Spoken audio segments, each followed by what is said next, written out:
구약 성경은 다니엘서 12장, 다니엘서 12장.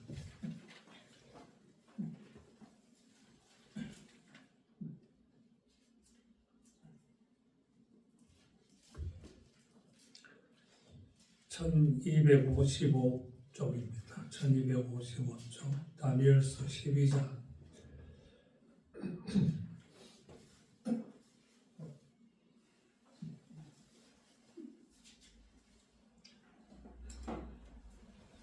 (1절에서 3절까지) 다니엘서 12장.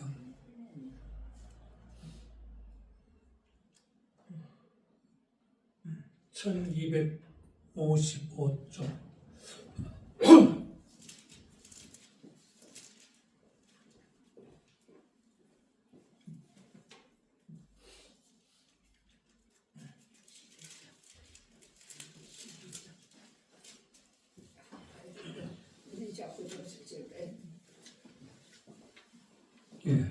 같이 읽겠습니다.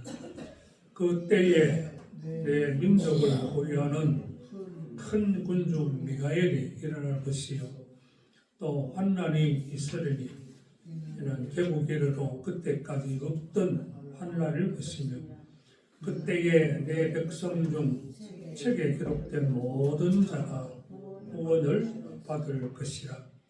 땅의 티끌 가운데서 자는 자 중에서 많은 사람이 깨어나 영생을 받는 자도 있겠고, 수치를 당하여서 영원히 부끄러움을 당할 자도 있을 것이며, 지혜 있는 자는 궁창의 빛과 같이 빛날 것이요, 많은 사람을 오랜도록 도록게 한 자는 배로같이 영원토록 빛나리라.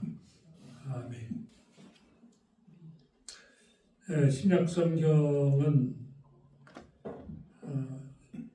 요한복음 17장.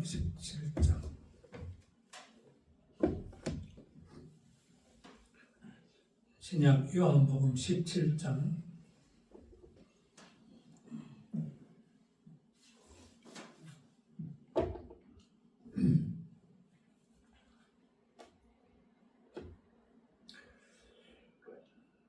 (1절에서 5절까지) 제가 봉독해 드립니다. 예수께서 이 말씀을 하시고 눈을 들어 하늘을 우러러 이르시되, 아버지여, 때가 이르렀사오니 아들을 영화롭게 하사 아들로 아버지를 영화롭게 하게 하옵소서. 아버지께서 아들에게 주신 모든 사람에게 영생을 주게 하시려고 만민을 다스리는 권세를 아들에게 주셨음이로소이다. 영생은 곧 유일하신 참 하나님과 그가 보내신 자 예수 그리스도를 아는 것이니이다. 아버지께서 내게 하라고 주신 일을 내가 이루어 아버지를 이 세상에서 영화롭게 하였사오니, 아버지여, 창세전에 내가 아버지와 함께 가졌던 영화로서 지금도 아버지와 함께 나를 영화롭게 하옵소서. 아멘. 오늘 또 성삼위 하나님의 은혜와 평강이 아버지 앞에 예배하는 우리 형제들에게 충만하기를 우리 주 예수 그리스도의 이름으로 축복합니다. 앞에서 예수님께서 다락방 강화의 마지막 말씀으로 세상에서는 너희가 환난을 당하나 담대하라, 내가 세상을 이기었노라 승리의 계가를 외치시면서 다락방 강화를 마치셨습니다.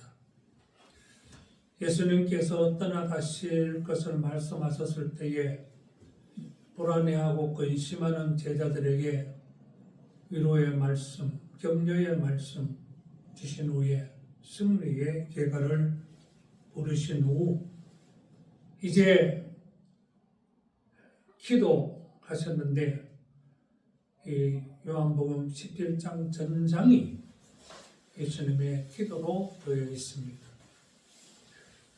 공간복음서에도 보면 예수님께서 종종 기도하신 일을 기록하고 있지만 이렇게 장문의 기도를 기록한 것은 요한복음 17장밖에 없습니다. 그런데 우리가 좀 관심을 가지고 살펴볼 부분은 공간복음서에는 예수님께서 마지막 기도하시는 모습을 겟세마네 동산에서 고뇌에 찬 기도를 하시는 장면을 기록하고 있습니다. 그런데 요한 사도는 예수님께서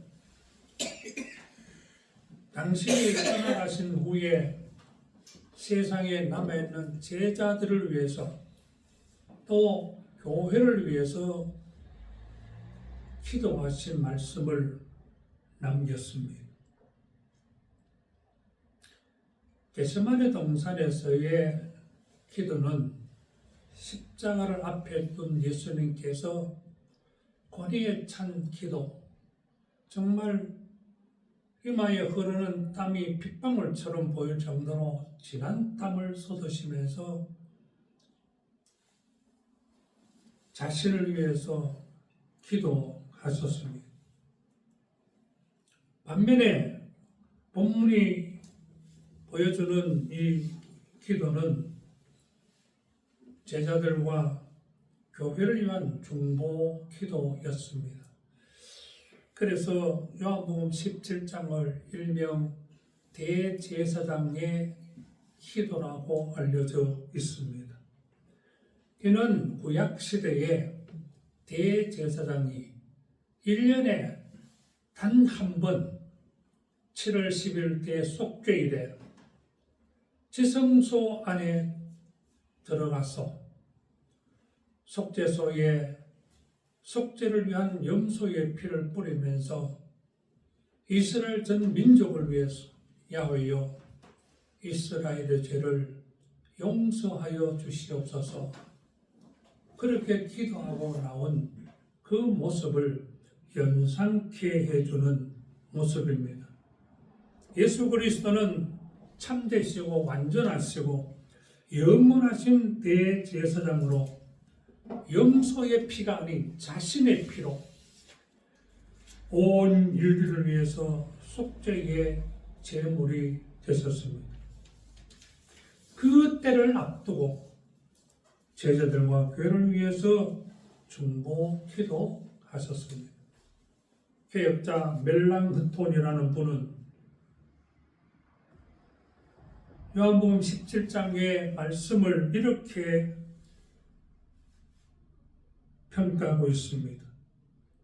하나님의 아들이 스스로 드린 이 기도보다 더 높고 깨끗하고 아름다운 소리는 하늘에서도 땅에서도 들린 적이 없었다, 그렇게 평하고 있습니다. 요한복음 17장은 내용 분리상 세 단원으로 되어 있습니다. 오늘 나눌 1절에서 5절 말씀은 주님 자신을 위하여 드린 기도, 6절에서 19절까지는 제자들을 위하여 드린 기도입니다. 마지막 20절에서 26절의 내용은 온 교회를 위해서 기도하신 말씀이에요. 오늘 우리가 이 요한복음 17장의 말씀을 3시간에 혹은 4시간에 걸쳐서 말씀을 나누게 될 텐데, 우리가 집중해야 할 것은 우리 주님께서 제자들, 더 나아가 이 땅에 있는 예수 믿는 모든 성도들에게 무엇을 원하시는지 그걸 깊이 깨닫고 예수님께서 제자들과 이 땅의 교회들이 어떻게 되어지기를 바라면서 하나님께 기도했던가를 살펴보아야 됩니다. 오늘 나눌 이 1절에서 5절의 말씀은 주님 자신을 위한 기도라고 말씀드렸는데, 이 기도의 핵심은 바로 영생의 문제입니다. 그래서 오늘 말씀의 제목을 영생을 두려워하심이라, 이 말씀을 제목으로 따서 나누려고 합니다. 먼저 생각할 첫 번째는 예수님께서 하나님 앞에 기도드리면서 아버지를 영화롭게 하옵소서, 그렇게 간구하고 있습니다. 1절 말씀입니다. 예수께서 이 말씀을 하시고 눈을 들어 하늘으로 이르시되, 아버지여, 때가 이르렀사오니 아들을 영롭게 하사 아들로 아버지를 영롭게 하게 하옵소서. 여기 주목해야 될 세 주제가 있습니다. 첫 번째는 때가 이르렀다고 말씀합니다. 예수님께서는 종종 때를 말씀하셨어요. 여기서 말하는 이 때는 헬라어로 카이로스라는 단어를 씁니다. 어떤 특별한 목적을 계획하신 그 때를 의미하고 있습니다. 본문에서 예수님께서 때가 이르렀다는 이 말은 자신에 대한 하나님께서 정해놓으신 그 때가 지금 가까이 왔다는 겁니다. 그 무엇을 말합니까? 바로 예수님께서 십자가에 못 박혀 죽으시는 이 십자가 사건의 때가 임박했다는 말씀이에요. 또 더 나아가면은 사망의 권세를 깨뜨리시고 생명의 부활을 하신 그 부활의 때, 또 예수님께서 아버지 품으로 돌아가시는 승천의 때도 의미할 수 있겠습니다. 이런 일련의 사건은 우리 인류를 구원하시기 위한 구속의 대업을 완성하시는 때이기도 합니다. 두 번째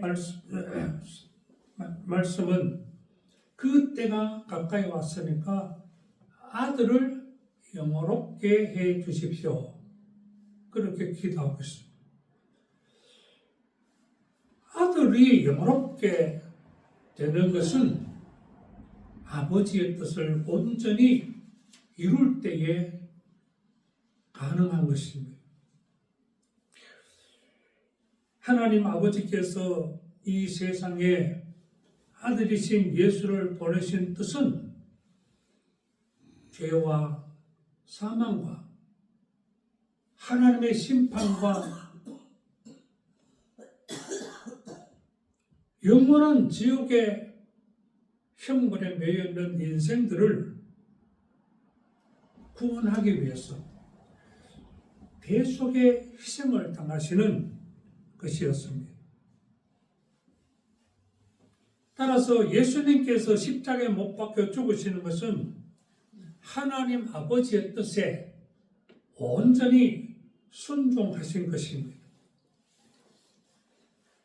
그 순종으로 말미암아 아버지께서 아들을 영롭게 해달라고 기도하고 있습니다.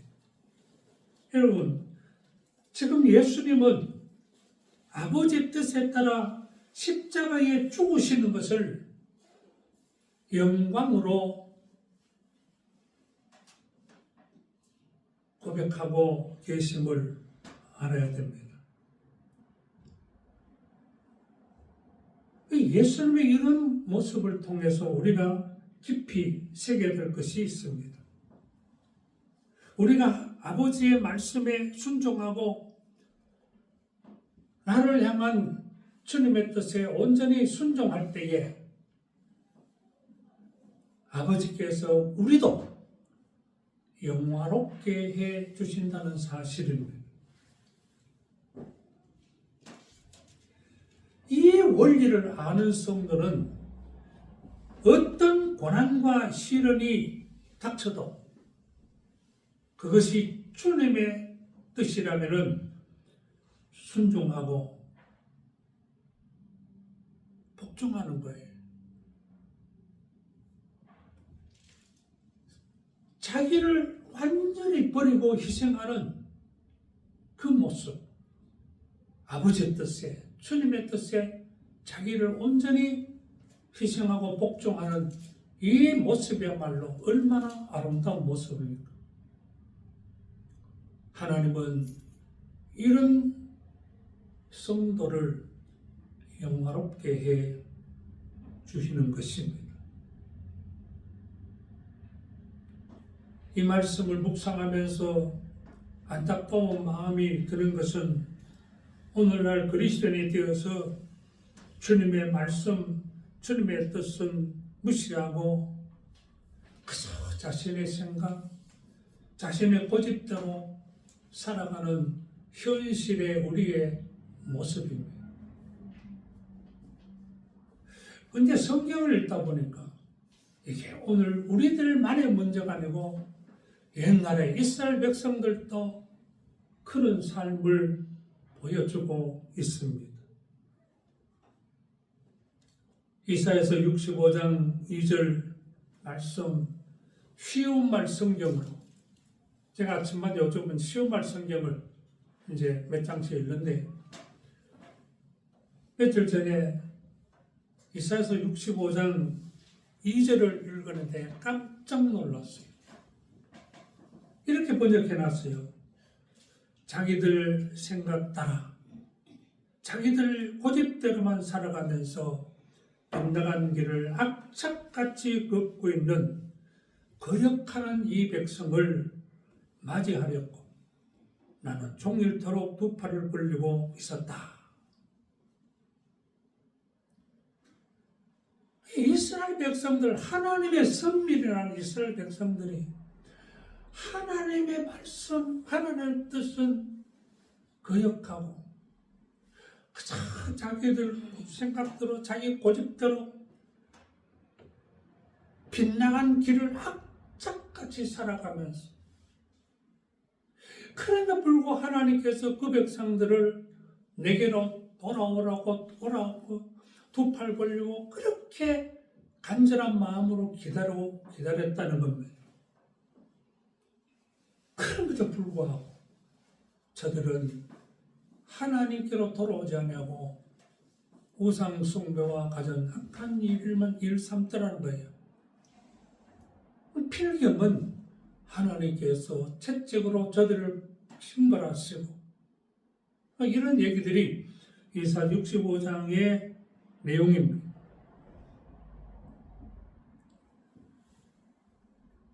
그런데 예수님은 십자가도 순종하셨습니다.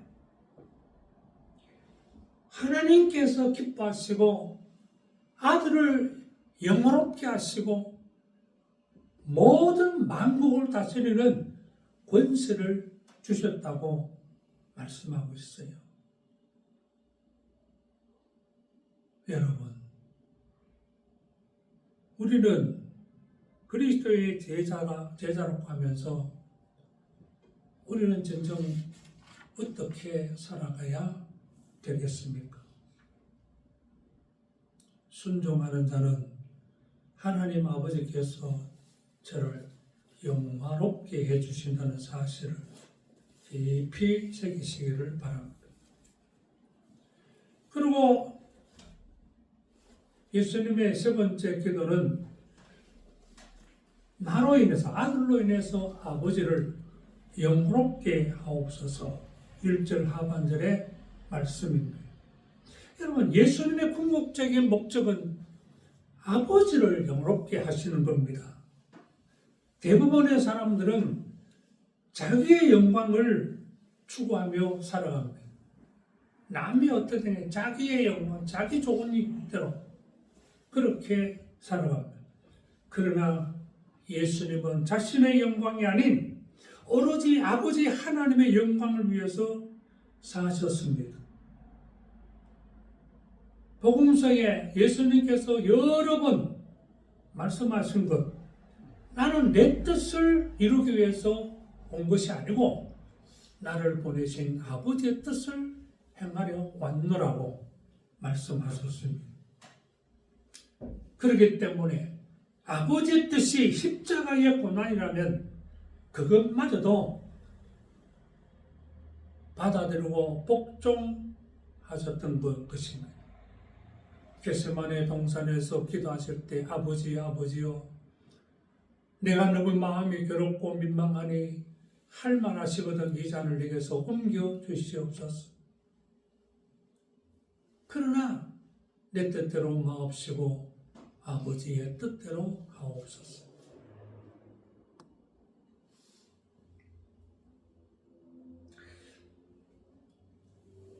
왜 예수님께서는 아버지의 뜻대로 되기를 기도했습니까?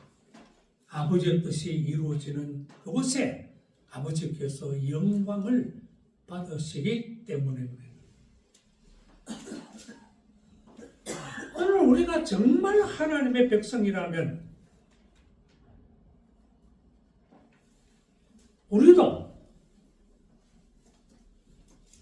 하나님의 영광을 최고의 가치로 삼고 살아야 옳습니다.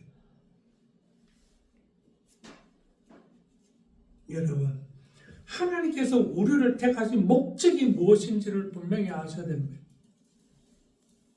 그것은 바로 우리로 하여금 하나님을 찬양하고 하나님께 영광 돌리는 백성이 되게 하시려고 우리를 택하여 구원의 은혜를 베푸셨다는 사실입니다.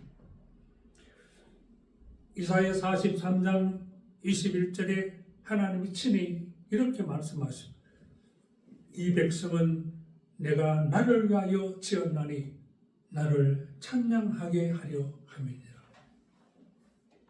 하나님의 영광을 찬양하게 하기 위해서 이스라엘 백성들을 지으셨다고 하나님 스스로 말씀하셨습니다. 예수 그리스도도 아버지를 영롭게 하기 위해서 아버지 뜻에 순종하여 십자가도 지셨듯이 예수 그리스도를 믿고 따르는 모든 그리스도인들의 삶의 궁극적인 목적도 하나님의 영광을 위해서 살아야 옳습니다. 사도 바울은 고린도전서 10장 31절 말씀에서 그런즉 너희가 먹든지 마시든지 무엇을 하든지 다 하나님의 영광을 위하여 하라 그랬습니다. 성도의 삶의 궁극적인 목표는 하나님의 영광을 위해 살아야 됩니다. 자기 영광을 위해 사는 게 아니에요.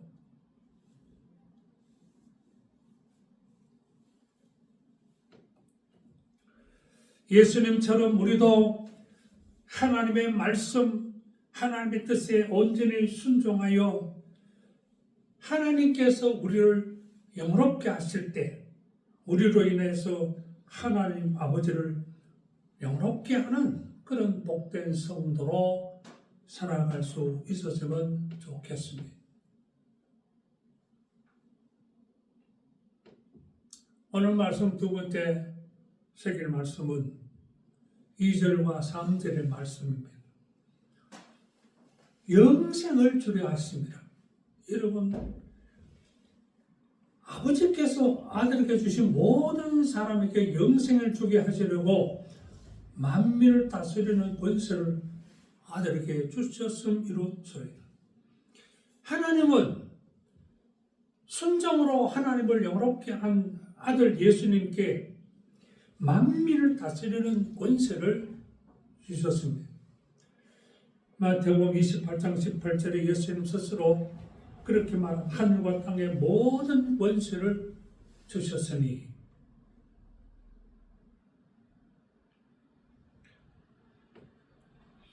포인트 보십시오. 하나님께서 아들을 영롭게 하시고 만민을 다스리는 권세를 주신 목적이 무엇입니까?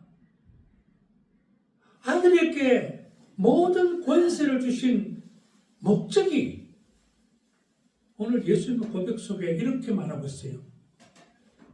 아버지께서 아들에게 주신 모든 사람에게 영생을 주게 하시려고.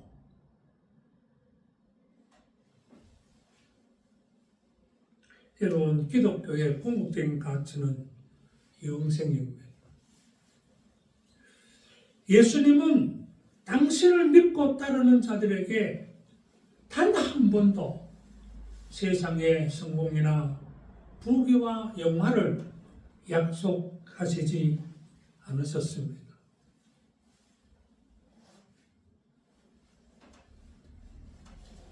어쩌면 오늘 이 시간에도 수많은 교회 재단에서 예수 잘 믿으십시오. 여러분이 땅에서 성공하고 부자 되고 영화를 누릴 것입니다. 목사들이 입에서 그런 메시지가 쏟아지고 교인들이 좋아하고 아멘하고 외치는 그런 교회가 있을지 모릅니다. 여러분, 분명히 아셔야 됩니다. 그건 무속입니다. 기독교가 아닙니다.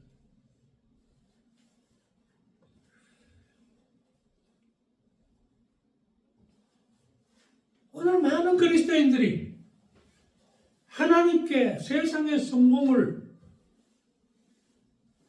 기원하고 많은 재물, 부귀 영화를 달라고 기도하고 있습니다. 여러분, 그건 성경과 맞지 않습니다. 주님의 뜻과 전혀 상관이 없습니다. 그것은 세상 사람들이 추구하는 무속에 불과합니다. 여러분, 속지 마셔야 됩니다. 하나님은 이런 걸 약속하시는 것이 아니라 당신의 백성들에게 영생을 약속하셨습니다. 어느 것이 진짜입니까? 땅의 것은 신기리요 헛것에 불과합니다.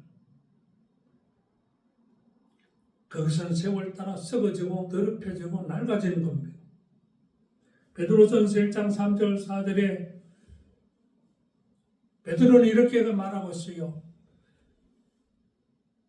우리 주 예수 그리스도의 아버지 하나님께서 예수 그리스도를 부활하게 하심으로 그를 믿는 우리에게 산 소망을 주셨다고. 이 산 소망이 뭐냐? 썩지 않고 더럽지 않고 쇠하지 아니하는 유업이라고 말씀하고 있습니다. 지혜 꽂혀 있는 성도는 내가 원하는 육신의 것, 땅의 것에 집착하지 말아야 됩니다. 오히려 하나님께서 우리에게 주시고자 하시는 것, 바로 영생을 확신하면서 살아야 됩니다. 죄와 사망에 매인 인생들에게 구원하여 이 영생을 주시려고 하나님께서 친히 사람의 몸을 입고 오셔서 십자가 지신 분이 바로 예수 그리스도이십니다. 그런데 보십시오.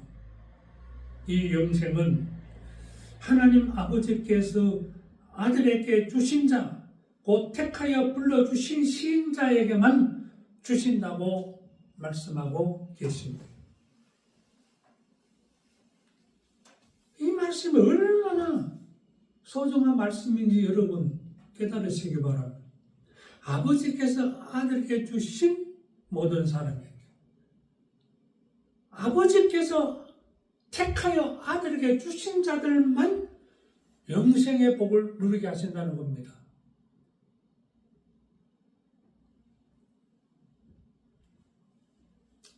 하나님은 이들을 생명책에 이름을 기록해 놓으셨다고 성경은 말하고 있습니다. 반면에 불신자는 사탄과 그 졸개들 위해 마련해온 지옥에 떨어져서 영원한 고통을 당하게 될 것입니다. 요한은 요한계시록 마지막 부분에서 이들을 가리켜서 둘째 사망이라고 정의하고 있습니다. 영생을 어떻게 얻을 수 있습니까? 오늘 이 3절 말씀에 영생을 정의하시는데 3절 보십시오. 영생은 곧 유일하신 참 하나님과 그가 보내신 자 예수 그리스도를 아는 것입니다.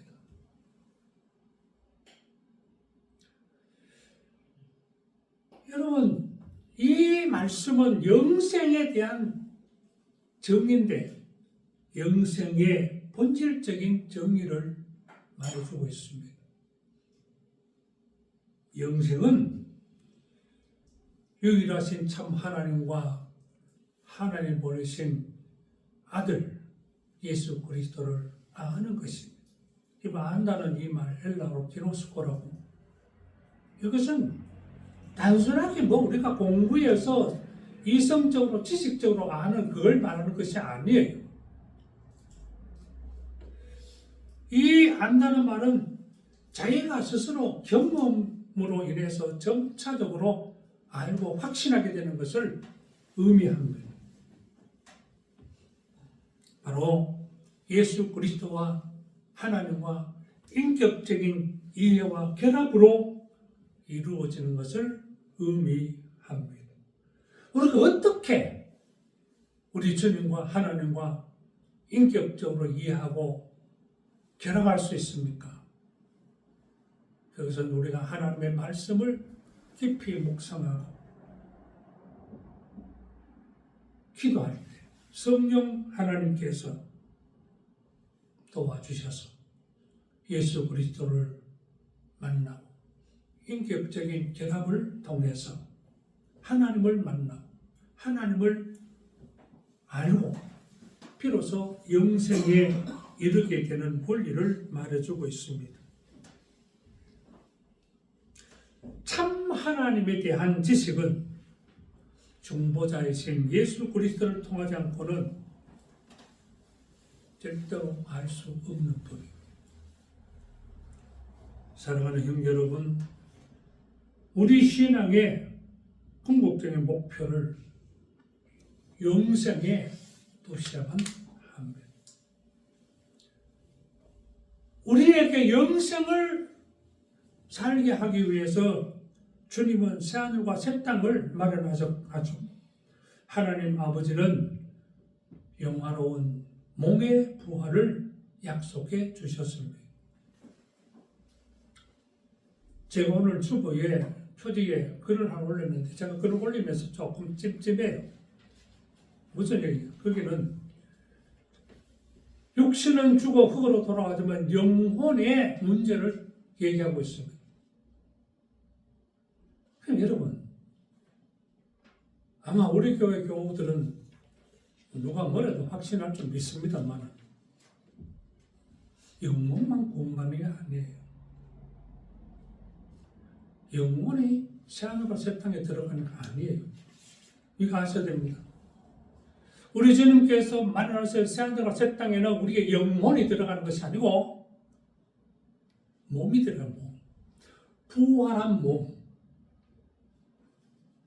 부활의 몸체로 변화된 그 영혼은 몸이 들어가서 거기서 영생한다는 사실을 여러분 확실히 새기시기 바랍니다.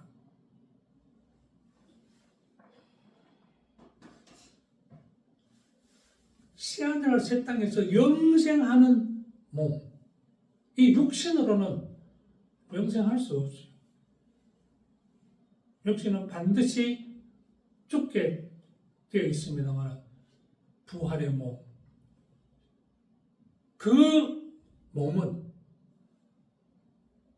새하늘과 새 땅에서 주님과 함께 영생의 복을 누리게 될 것입니다. 우리는 큰 존재라는 것을 아셔야 돼요. 아니 이 영생이 이런 영생을 우리가 맨날 육신의 소욕과 땅의 것에 얽매여 살아서 되겠습니까?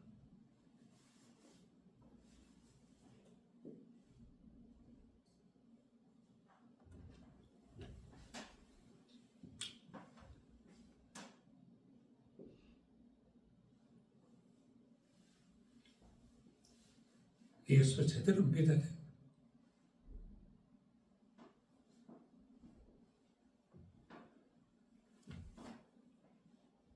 우리는 이 영생을 약속받은 하나님의 택함받은 자녀들입니다. 이 은혜에 감사하면서 더욱더 정진하셔서 하나님의 뜻, 주님의 뜻에 순종함으로 하나님을 영롭게 하는 그런 백성들로 살아가시기를 주님 이름으로 축원합니다.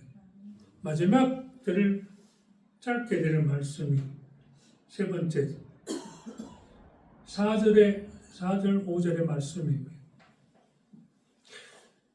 4절 말씀 아버지께서 내게 하라고 주신 일을 내가 이루어 아버지를 이 세상에서 영화롭게 하였사오니 아버지의 뜻을 다 이루었다고 말씀하고 있습니다. 여러분 예수님께서 승리의 계가를 부르실 때에 다 이루었다고 예수님께서 십자가에 못 박혀 죽으시면서 외치신 그 한마디 그게 여러분 예수님께 보면은 승리의 계가임을 아셔야 됩니다. 복음서에 보면은 예수님께서 십자가에 못 박히셔서 운명하시기까지 몇 마디 말씀하셨는지 아세요? 총 7마디 하셨습니다. 그래서 이 7마디 말씀을 가상칠언이라고 합니다. 그런데 보십시오.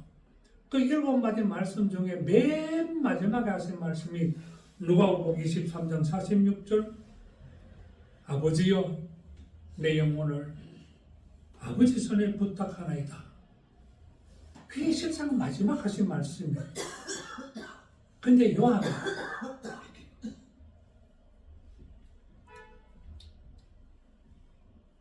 다 이루었다.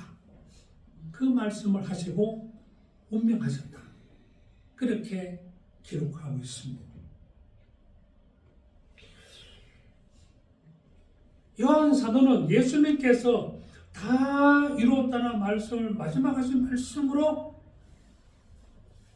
예수님께서 아버지께서 내게 맡겨주신 하라고 맡기신 일을 내가 다 이루어 성취했다고 그래서 아버지를 영롭게 했다고 오늘 이 말씀 속에서 고백하고 있습니다. 얼마나 주님의 일생이 참 완벽한 삶이었고 영화로운 삶이었던가를 우리는 짐작해 볼 수가 있습니다. 우리가 주님 이 모습을 보면 참 부끄러운 것밖에 없어요. 우리는 세상 살면서 우리 주님께서 원하시는 뜻 제대로 이루어드리지 못하고 속절없이 세월만 보낸 것 같습니다.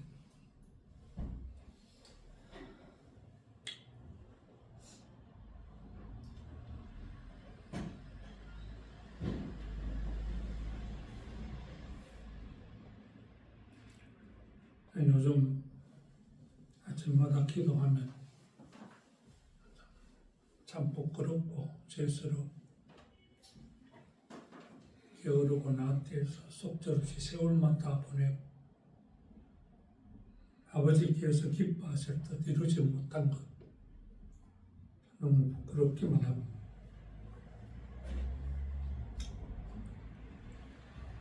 여러분 우리 주님 앞에 설 때에 부끄럽지 않도록 최선을 다해서 내게 맡겨주신 일, 하나님의 그 뜻에 순종하셔서 하나님을 영롭게 해드리고 하나님이 또 여러분을 영롭게 하시는 그런 삶에 매진하시기를 바랍니다. 세상에서 성공, 돈 많은 부자, 땅에서 부귀영화 누리는 거, 다 여러분 부질없어요. 성경이 솔로몬의 고백처럼 다 죽음 앞에서는 헛것입니다. 평생 예수 믿으면서 지금도 그걸 쫓아가지고 그것 때문에 울고 불고 그것 때문에 크게 영위에 살아가는 그런 인생이 되지 마시고 그건 육신을 위해서 성실하게 일하고 살면 제대로 다 채워주시는 그런 복이 우리가 정말 힘쓰고 애써야 될 것은 우리 아버지 약속하신 이 하늘의 영생이고 그날 아버지로부터 영광받고 또 이 땅에서 아버지를 영원롭게 하는 그것이 최고의 삶임을 아셔야 돼요. 그래서 예수는 마지막에 하신 기도가 뭡니까? 5절 말씀은 아버지여 창세전에 내가 아버지와 함께 가졌던 영화로서 지금도 아버지와 함께 나를 영롭게 하옵소서. 창세전에 아버지 하나님과 함께 누렸던 그 본래적인 그 영광을 회복시켜 주시기를 지금 기도하고 있습니다. 사랑하는 형제 여러분, 하나님 아버지께서 예수 그리스도 이 땅에 보내셔서 십자가 고난 당하게 하신 목적, 예수님께서 아버지의 맡기신 모든 일과 십자가의 고난까지 순종하신 그 궁극적인 목적, 이제는 분명히 깨달아지십니까?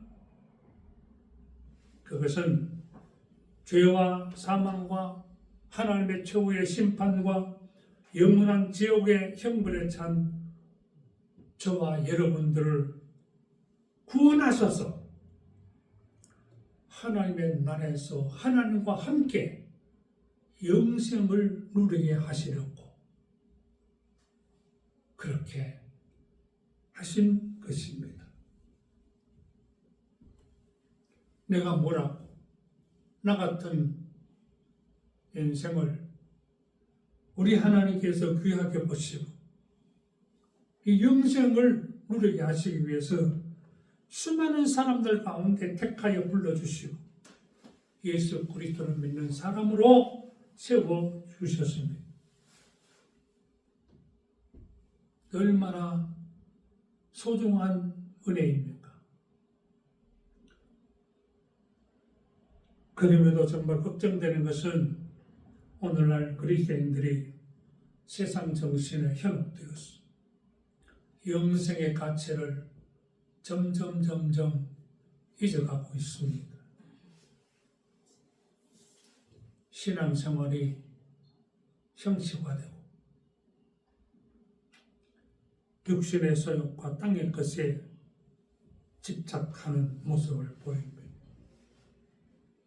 이사야를 통해서 예언한 말씀처럼 자기 생각, 자기 고집대로 빗나간 길을 악착같이 살아가는, 그러면서 하나님의 그 애타게 부르심에 응답하지 않는 그런 어리석고 미련한 인생이 되지 않도록 정말 정신을 차려야 됩니다.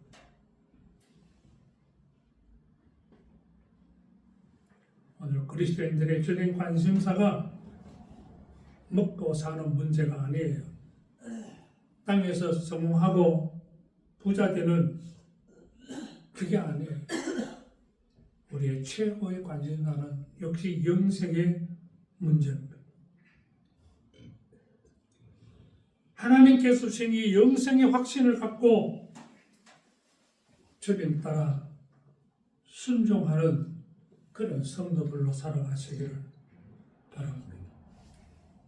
여러분, 다니엘서 12장 2절에 뭐라 그랬어요? 마지막 때 하나님께서 책에 기록된 사람들 다 구원하시는데 땅에서 찌끌 같은 이 땅에서 깨어나 일어나서 어떤 사람은 영생을 얻을 자도 있고 어떤 사람은 부끄러움을 당하는 자도 있다고 예언했습니다. 여러분은 어느 쪽이고 싶습니까?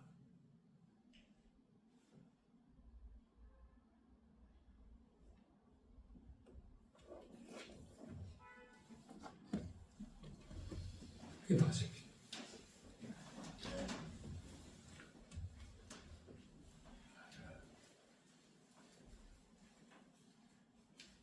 찬송 받으실 우리 아버지 하나님,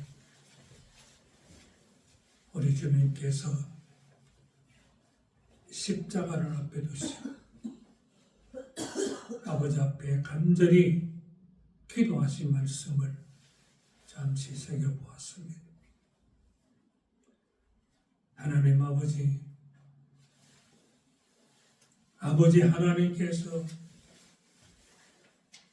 예수 그리스도를 세상에 보내시고 예수님께서 십자가를 지신 이 어마어마한 사건이 죄와 사망과 하나님의 심판과 영원한 지옥의 형벌에 처할 수밖에 없는 우리 인생들을 구원하셨습니다. 새하늘과 새 땅에서 하나님과 함께 영생을 누리게 하시기 위함이었다는 사실을 우리 주님의 고백으로 다시 한번 깨닫게 하시고 오늘 이 시간 새기게 하셔서 감사합니다. 아버지 하나님, 오늘 저희들의 미련함을 벗어버리게 하시고 진정으로 영생의 의미와 가치를 새롭게 새겼습니다. 제대로 예수 믿고 제대로 하나님 기뻐하는 뜻을 따라 살아가는 저희들 되게 하여 주시옵소서. 육신을 위해서는 성실하게 삶을 살아갈지언정 육신의 소욕과 땅의 것에 미련을 드리고 집착하고 그것 때문에 내 소중한 신앙을 파괴하는 어리석은 자들 되지 말게 하시고 오늘 이 말씀 마음에 깊이 새겨 더욱더 믿음으로 정진하고 우리 하나님을 영원롭게 하고 하나님께로부터 칭찬받는 주님의 자녀들로 살아가게 하옵소서. 그날 그 영원로운 하나님의 나라를 소망하면서 찬미하며 살아가는 우리 형제들 되게 하여 주시옵소서. 예수님의 이름으로 기도드리옵나이다. 아멘.